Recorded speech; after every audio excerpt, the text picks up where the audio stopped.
मंगिया में भरले रही ह सिंदूरवा पूजनवा करबे मैया।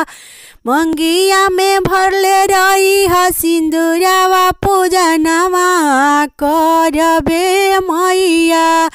गोदिया में भरले रही हमारो बालकवा पूजनवा करबे मैया। नैहर में मांगी मैया बाप महतरिया, ससुरा में सब परिवार पूजनवा करबे मैया।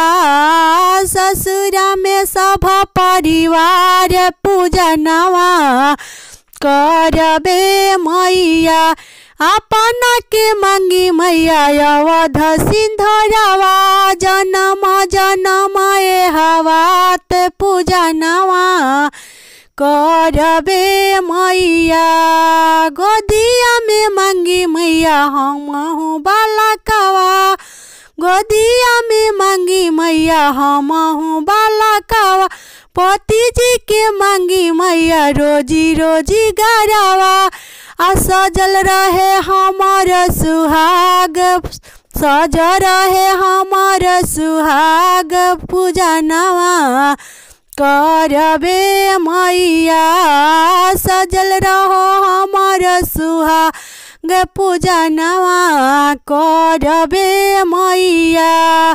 सजरा मंगिया में सिंदूरा हमार पूजनवा करबे मैया। पूजनवा करबे मैया।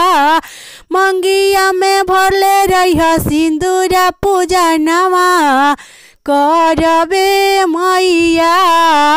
मंगिया में भरले रही हमारा सिंदूरा पूजनवा करबे।